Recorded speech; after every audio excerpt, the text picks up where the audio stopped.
Hello? Hello? And in January of 1827, the first recipients began living here, the recipients of the care of the county. It was the Genesee County poorhouse. That's what they called them at the time.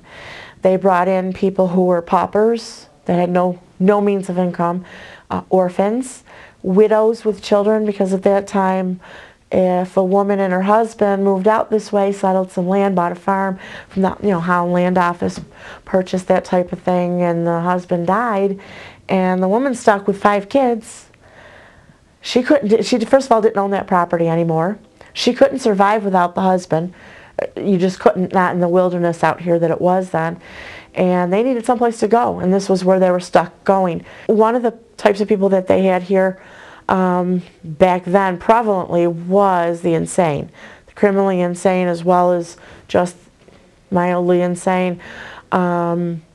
Also people with mental disorders were brought here. They were called idiots at the time. Our language has changed through the years, but they were brought here. This place was just everybody that society did not want, could not take care of in their own communities. So they were sent here. We have a list from the county that compiled this list from mortuary records. The list is incomplete. The list has currently 1,750 names.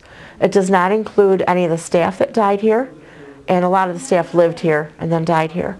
Also, when they had emergency situations, epidemics going on, there was people being brought here, lots of people every day, that would maybe last a couple of hours, but there are families that, were at their end and could not take care of their daughter anymore or their husband anymore, brought them here, and within a day or two usually died here, and they were burying them out back, and we don't know about how many actually died during those periods of time. We do have 1,750 names, which is a lot, but it's more than that. We just don't know how much more.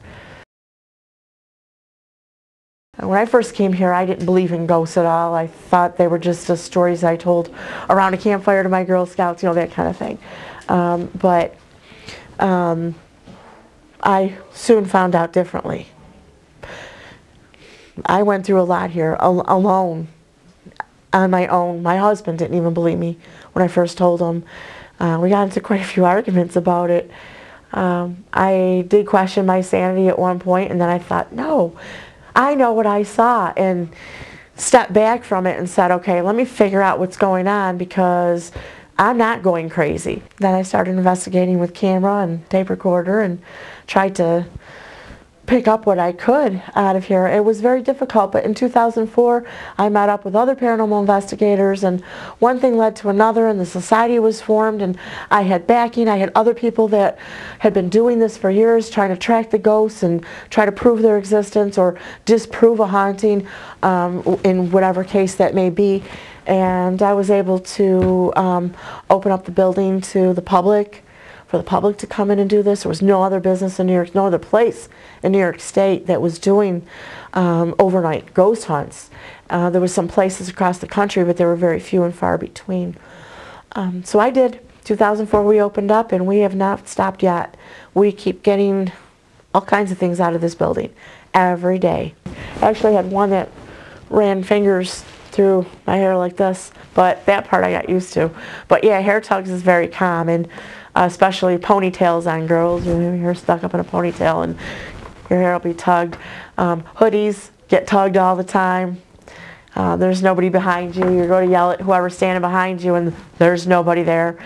I don't know, they like to tug on hoodies. They like to tug on ears. You wear a baseball cap, they like to flip it off your head.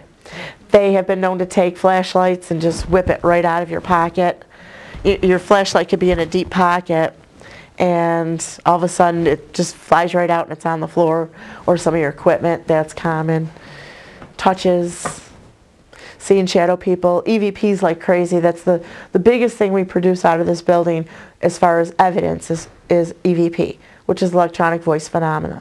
It's walking through the building with a digital tape recorder, digital voice recorder audio, and playing it back later and getting voices that were not there at the time. It's awesome. It's absolutely awesome to hear their voices talking to you. it's pretty cool now. Now that I know it's not me going crazy and everything, it's awesome to own this place, and there's so much research that we have yet to do. That's our goal.